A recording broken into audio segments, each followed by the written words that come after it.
Welcome to Extraterrestrial Reality. Well, Avi Loeb of Harvard is back in the news again. He's talking about extraterrestrials and how he believes they're going to contact the human race. I actually believe that they've already been in contact with the human race for a long time. I don't know, some people believe that these are flesh and blood beings. Other people say that they're biological robots like Stanford's Gary Nolan, and other people think that they are robots, period. Avi Loeb believes that's how they're going to contact us. Through artificial intelligence. And I guess we'll find out. We don't really know. We know that there are beings, right? Beings have been seen, witnessed by many people over the years, millions of people. People have been abducted by beings. People have seen them. People have seen landed craft with beings walking around them. Are those beings artificial intelligence, or are they some sort of flesh and blood, actual alien being from other worlds? I guess we really don't know. I'm sure the people in the government and the secret control group, I'm sure that they have a better idea. But unfortunately, they're not sharing those ideas with any of us, and they're obviously not sharing them with Avi Loeb because he's still speculating about all this.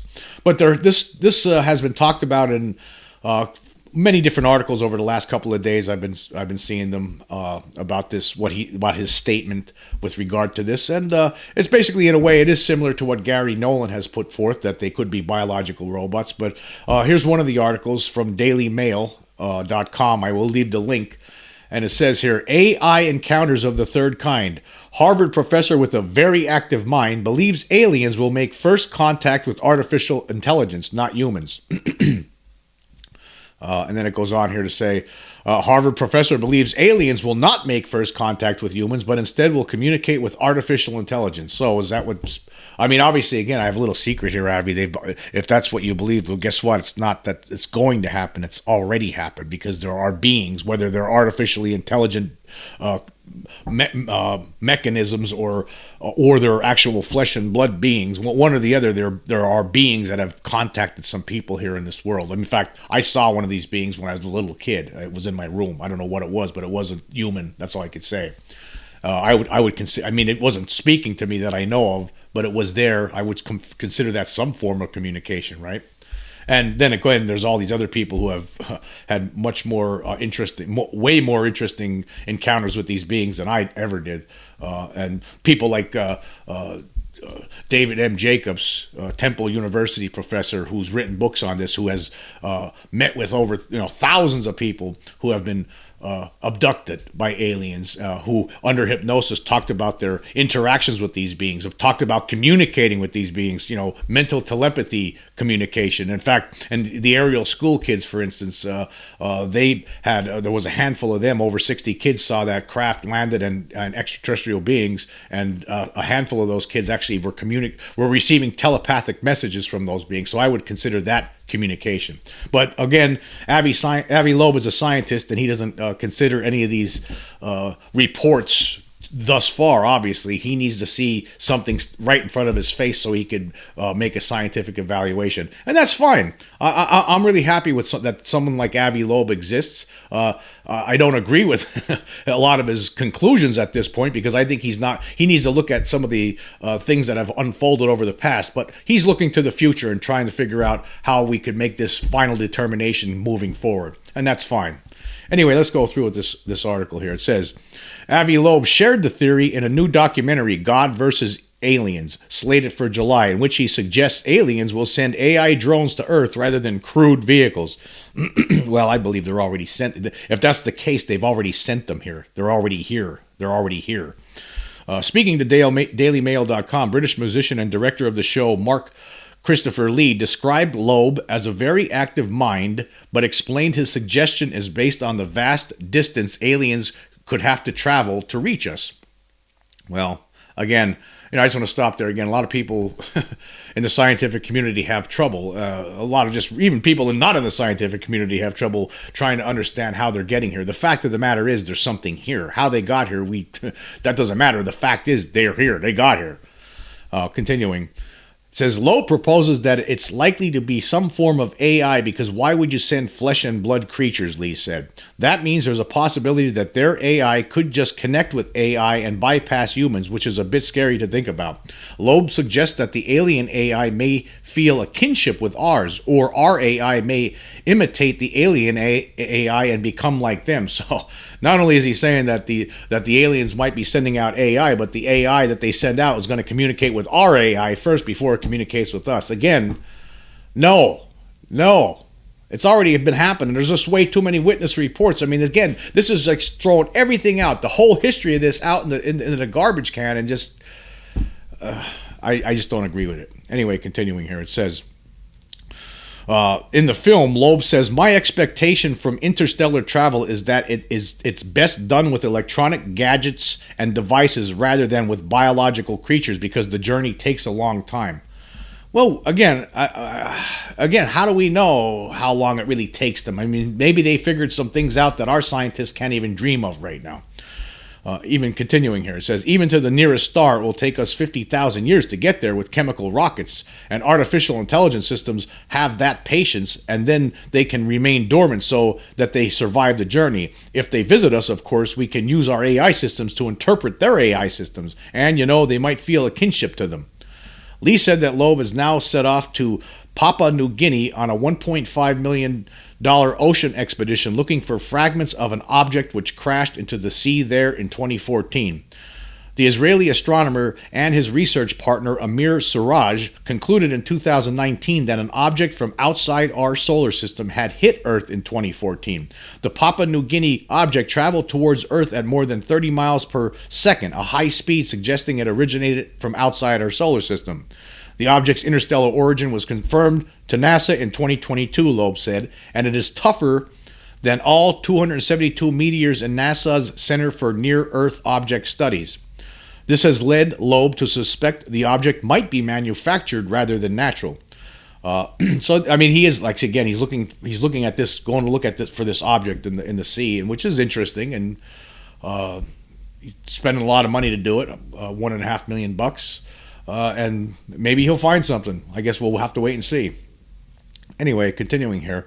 According to Lee, his expedition on which he has now set off aims to search the seabed for fragments of the object. He's on his way now, said Lee. He's about to do the first part of the expedition this summer to see if the object is manufactured. We're hoping that he is going to find something rather than wait around for the American government to hand over stuff which might or might not exist. Well, let me just say something there to Lee. Guess what? The government does have something, and it does exist. It does exist. And then he continues here. He says, this interstellar meteorite landed in the ocean. That's a fact. So why not go and have a look? Lee, who is a musician with the band The Pocket Gods and also produces a TV show, Nub TV, also interviewed Seth Shostak, hold on a second. Seth Shostak. Oh, my God. Oh, my God. Woo! Also interviewed Seth Shostak, the chief astronomer from SETI, Search for Extraterrestrial Intelligence. Shostak does not believe that aliens have already visited Earth, but confidently predicts that ET will have been in contact by 2035, a subject on which he has a famous bet. Let's just talk about Shostak's an idiot when it comes to this subject. An idiot. SETI is dumb. All right, I'm not even going to get into all this stuff. I've already talked about this guy and SETI and numerous other podcasts. I'm just going to point that out. Shostak is an idiot. SETI is stupid. It's dumb. Continuing. It's because the technology that we are using to scan the skies is advancing so much, Lee said.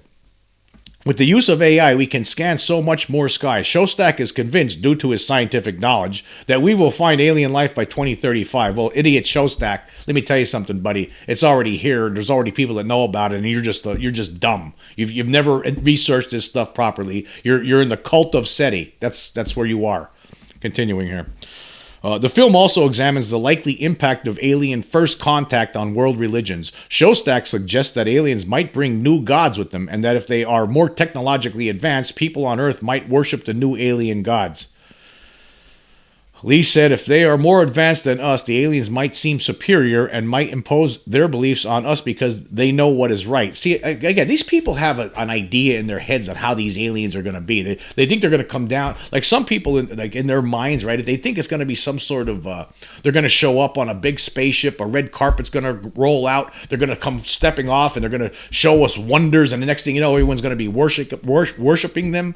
They have this dumb idea in their brains, like something out of a Star Wars movie. Like there's going to be a bunch of world dignitaries to meet them somewhere, some designated area, and the aliens are going to step out and bow, and we're going to have communication with some of our top minds, like Seth Shostak, right? Are going to be standing there to greet them. They have this dumb idea in their minds when the reality is that they're already here, and it's a clandestine mission, whatever they're up to, right? They don't want anybody to really know what they're doing, and these people have no idea about it. So again, you're doing this documentary on this stuff, and you bring people out like Seth Shostak, who has no idea what he's talking about, and it's a shame. It really is to have someone like. At least Avi Loeb has an open mind as compared to Shostak. Avi Loeb is trying to study UFOs that are here. Seth Shostak just turns his blind eye completely to it and is talking about 2035 for some reason. If you don't tell me that's not some kind out of a cult, I don't know what is. Anyway, continuing. This is Lee. He's still talking. It says the film also. No, excuse me. Going back here. Lee said, if they are more advanced than us, the aliens might seem superior and might impose their beliefs on us because they know what is right. The film also investigates artworks such as the Annunciation, the Saint Amidius by Carlo Crovelli, which dates from 1486. It shows what looks like a UFO or spaceship sending down a beam to the Virgin Mary, perhaps sparking off the virgin birth, said Lee. You can interpret it in many ways, but I guess engineer alien theorists would say that it was an extraterrestrial contact and that Jesus is an alien. The National Gallery suggests that the painting shows Archangel Gabriel telling the Virgin she is to bear a child. Lee said the film has been a passion project. He is a Christian and has been fascinated by UFO phenomena since he was a child, so the crossover between the two subjects fascinated him. He said, I've always been interested in how first contact would affect the world. It would be a massive thing. We're inching closer and closer to it with recent revelations. Well, let me just clue Lee in on here on some things here. They're already here, Lee. I'm sorry to tell you this. They're already here. They're up to something. There's something going on. There are millions of people who have encountered these beings, right? There are millions more who have seen the craft. I mean, what do you think we're talking about here? They are here. They are here already. And I don't think they're going to have any sort of landing party. It's not going to be some sort of a dignified event where they all show up and again a red carpet's rolled out and then there's a dinner afterward where everyone's sitting around a long table, enjoying a meal together. That stuff's not going to happen. You guys sound like you're crazy. Pick up some books and read about it, right? They're already here. They're already here. Wow. I mean, what do you say to this? Absolutely absurd, the whole thing. All absurd. Anybody out there, again, people who will listen to my podcast, I mean, this has to be cringe. You must be feeling cringy when hearing this story, hearing the way some people think on this, because I do. Anyway, we're going to take a quick break and we'll be right back. Okay, we are back. I want to talk about, I haven't updated the results from a lot of the polls I've done on Spotify recently, so I'm going to start doing that right now. And the first one I'm going to start with is from a couple of weeks ago with the Vegas alien image and more Grush news and debunkers imploding. That was the name of the episode. And for that episode, I asked this question: what is the biggest UFO story this week? So, of course, that was that big week when we had all that news coming out. Unfortunately, I only put this poll on for a week, apparently. Usually I put them on for a month, so this one's already closed. So this was from a couple weeks ago. It said, and the choices were David Grush Revelations, Indonesia UFO, Las Vegas Alien, and U.S. has 12 ET craft. Number one was David Grush Revelations, which received 92 votes, or 50%.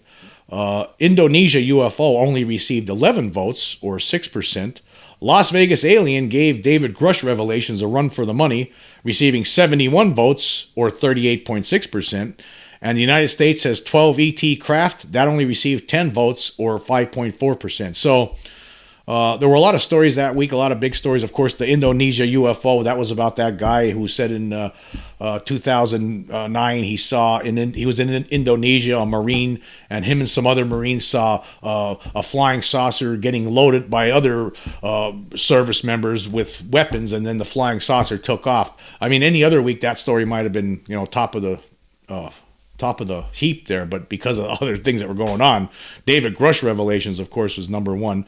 But the Vegas alien did give it a run for the money. And then that other story, USS 12 ET craft, there were some anonymous sources that had talked to Michael Schellenberger for an article, and they said that they are people who are involved in the reverse engineering program, the crash retrieval program, and that they have 12 to 15 craft that they're aware of. So that story would have been a lot bigger too, had it not been for those other big stories going down.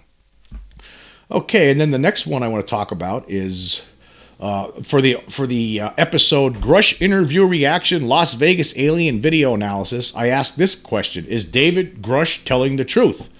240 votes.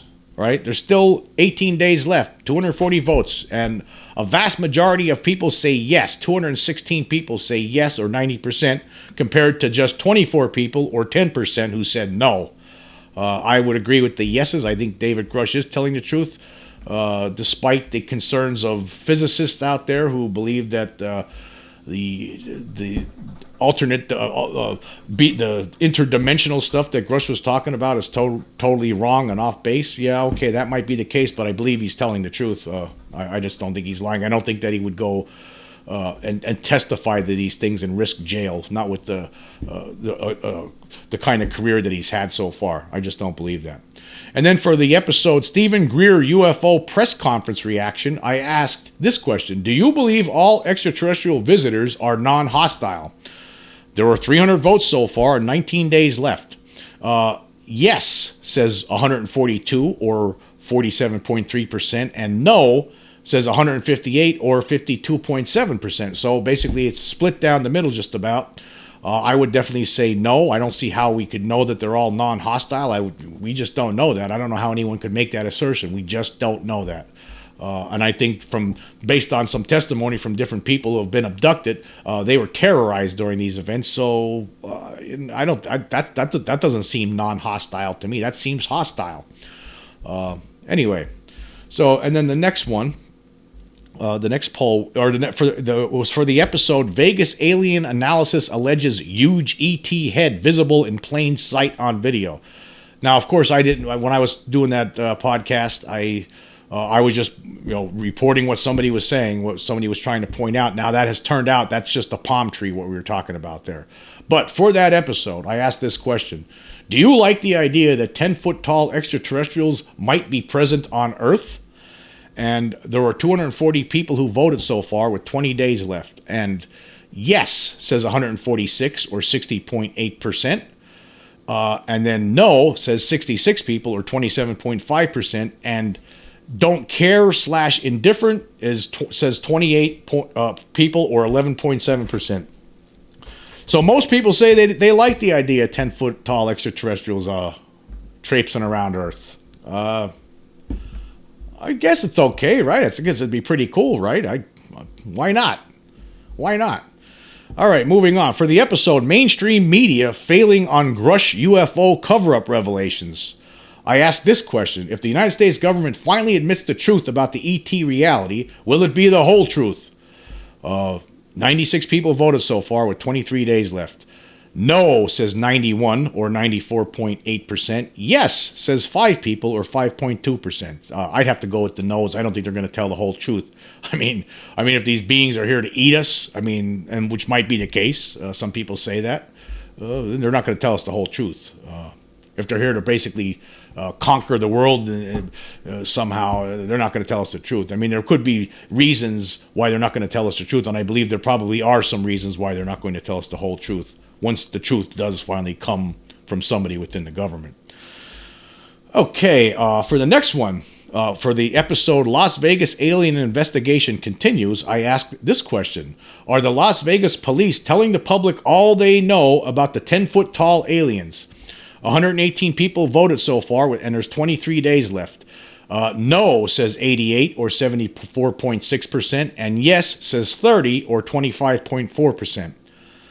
I'm going to have to say, if I were to vote on this one, I would probably say no. I think there are some things being withheld. Who knows why? I mean, it could be that they're still investigating it, or they need to keep something away from the public for the time being. Sometimes police have to do those kind of things. We do know that there's like 16 minutes of body cam footage that's not been shown to the public for some reason. So I would have to say no on that one. Okay, moving on to the next one. For the episode Jet Fighters Engage UFO Over Michigan Witnesses Report, I asked this question: how do extraterrestrials travel to Earth? And the two choices were large motherships or single-seat saucers. Now, the reason I was putting this out there was because some people out there, people who don't believe, debunkers, scoffers, they think that we think that these things are coming here in just those little saucers that we see sometimes. I don't think that's the case. I think a lot of us believe that there are bigger ships coming here, like the one that was seen by well over 1,000 people in Arizona, Phoenix, the Phoenix Lights, back in 1997, and they come out of those things. I don't think they're just, flying all the way from wherever they're coming from in those little things. I think they're just like small little sports models, They're coming in bigger ships, So that's what I think when they do show up here. Who knows? We don't know how often they have new arrivals coming here. I think they're here right now at all times, but we don't know about new arrivals. But one thing we do, I think most of us agree on, according to this poll anyway, large motherships. 46 people say, or 80.7% say, yeah, they're showing up in large motherships, while 11 people, or 19.3%, say single-seat saucers. Okay, so some of us still think that they're traveling all the way in single-seat saucers for some reason. I don't agree with that. I'm sorry. Okay, the next one, it was for the episode The Immediate Aftermath of UFO Disclosure. And I asked this question: will disclosure of the extraterrestrial reality cause worldwide panic? 116 people voted so far, and there are 26 days left right now. Yes, say 46 people, or 39.7%, and no, say 70 people, or 60.3%. I think there's going to be some panic, but I don't think it's going to be as massive as some people might imagine it will be. There's definitely going to be some people who are going to freak out, but I just don't think it's going to be just panic where it's like the news people on TV are just going to be panicking. There's going to be people running around all over the place, all over the world, cities, mobs, all kinds of stuff like that. I just don't think that's going to happen. No. There's going to be a panic on a small level, but that's it. That's my opinion. Doesn't make me right. Okay, moving on to the next one. For the episode Crime Scene Reconstruction Expert Dissects Vegas Alien Video, I asked this question: do you see a tall, non-human entity in the video snippet presented and dissected by crime scene reconstruction expert Scott Roeder? So far, 110 people have voted. 26 days are left. Yes, say 70 people, or 63.6%, compared to no, or 40 people, or 36.4%. And actually, those numbers are actually pretty close to what Scott Roeder said during that interview when he was on my show for that episode. He said, he showed family and friends, and he said it was like a 60-40 split, with like 60 people saying they see something and 40% saying no. And that's what it is here, 63.6 to 36.4. So it's pretty much, just like Scott said, a 60-40 split. I think you do see something there. I say yes. I think there is. I think Scott was able to identify a being that they were looking at in the yard. And so I definitely go with yes at this point. Okay, moving on. The next, for the episode Grush's Interdimensional Beings Hypothesis Attacked by Physicists, I asked this question: what will the name of this podcast be 10 years from now? So far, 44 people have voted, and there's still 28 days left. Most people are saying extraterrestrial reality. 17 people, or 38.6%, say 10 years from now, my show will still be called extraterrestrial reality. 5 people, or 11.4%, say it's going to be called interdimensional reality. 4 people, or 9.1%, say it's going to be called ultra-terrestrial reality. 1 person only, or 2.3%, say it's going to be called deep sea dwellers reality. I kind of like that one, deep sea dwellers reality. What if they're here the whole time and they've just been living under the ocean? What if that's been going on? You ever think of that? Okay, 3 people, or 6.8%, say it's going to be called time travelers' reality. We'll see about that. 3 people, or 6.8%, say it's going to be called mole people reality. Some people think that they could be just living under the ground, maybe in deep caves in the mountains, or maybe they're living inside the ice packs on the South Pole or the North Pole. Maybe right now they have some sort of a alien station zebra up in the Arctic. I mean, who knows? Okay, and then the final one was 11 people voted for all of the above reality, 25%. So they're saying that could be a combination of everything that I just talked about. Yeah, who really knows? We can't say for certainty, but again, I still believe extraterrestrial. I guess that could be proven wrong at some point in the future. The bottom line is that there's a non-human intelligence among us. That's the bottom line. The bottom line. Okay, for the most recent one, and this was a Spotify exclusive episode, Turkey UFO event offers hard evidence of alien presence. And I asked this question: of the below choices, which offers the strongest evidence of the alien presence on Earth? And 88 people so far voted with 28 days left. Aerial school incident got 41 votes, or 46.6%. That got the most. Turkey UFO events got 29 votes, or 33%. Roswell crash got 12 votes, or 13.6%. And the Las Vegas alien has only received 6 votes, or 6.8% of the votes, total votes.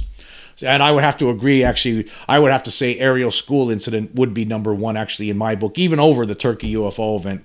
And even though the aerial school has no video to show you, nothing like that, it's just the fact that you had a bunch of kids. You had over 60 kids that reported seeing this, landed craft, alien beings. There was a handful of those kids who communicated telepathically, who received telepathic communication from one of these beings. Little kids can't contrive something like that and then maintain a conspiracy for 30 years now, almost. I mean, it's just impossible. They're all grown up now. They all say the same thing. To me, that one would, that would pass muster in a court of law. So I agree with that one. But the Turkey UFO one is very compelling. It was looked at by experts. Those series of videos that were captured by that Turkish fisherman were looked at by a lot of different experts, and they all at first they were skeptical, but then at the end they came and they said, well, you know what, it's not a hoax, this is real. They couldn't explain it. So yeah, but yeah, aerial school, I see why that one's number 1. That one makes sense to me. To me, that constitutes evidence. That's proof to me. I don't see it. Anybody who looks at that story would have to. I don't see how you can look at that story and walk away and think that that these kids are lying. I think they reported what they saw, and what they saw was real. And of course, people have been seeing these kind of beings. Other people, millions of other people, look what they talked about corroborates everything else, right? Just what everyone else has been talking about all these decades. They have seen these kind of beings. They've encountered these kind of beings. They saw these kind of craft. It has all of that. And it was a bunch of little kids. You just can't, again, there's no way a conspiracy could last all this long that started amongst a bunch of little kids all the way to now. There's just no way. So that one was real. Anyway, until next time.